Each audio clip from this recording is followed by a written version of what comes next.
A paz do Senhor Jesus Cristo, meus irmãos e irmãs.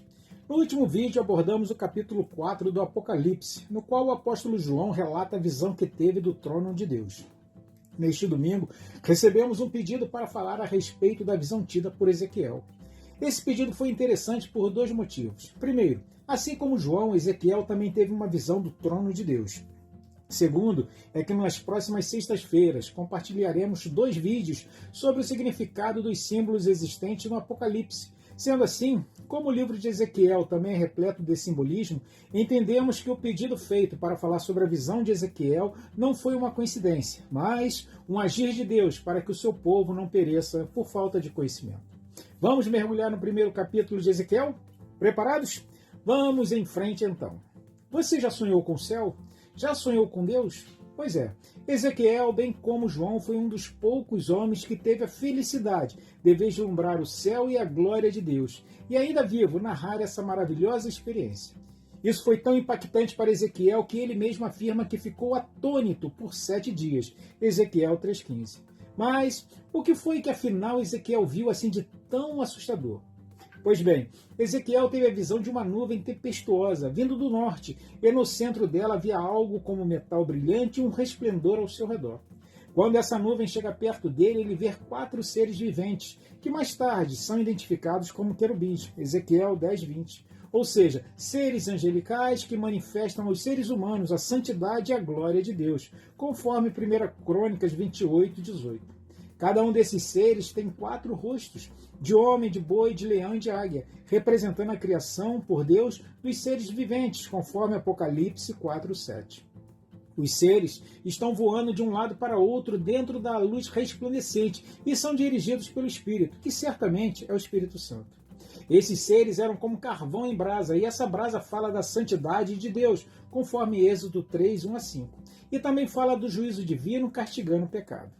Os seres se assemelham ainda a tochas e zigue-zagueavam como relâmpagos e o mover de suas asas produzia um som como de muitas águas. O fogo que movimenta simboliza a energia e o poder do Espírito Santo, o qual está sempre em ação e nunca descansa. Os seres viventes podem acompanhar Deus em ocasiões de condenação ou de bênçãos. Eles guardaram o Jardim do Éden depois da queda do homem, Gênesis 3:22-24.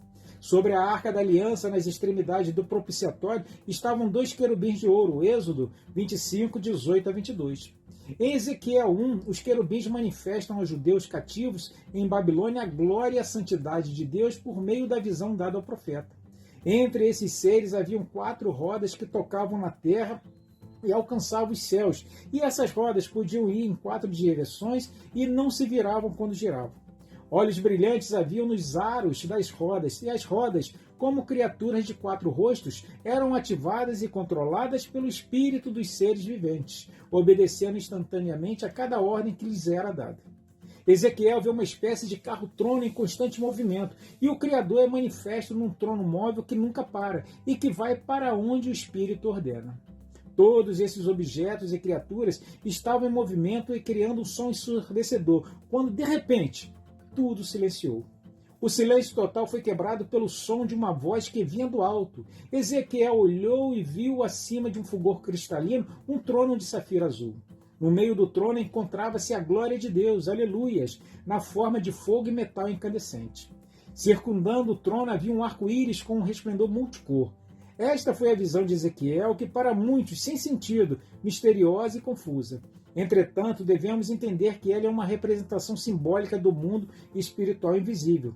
Por isso é necessário entender o simbolismo que citarei agora.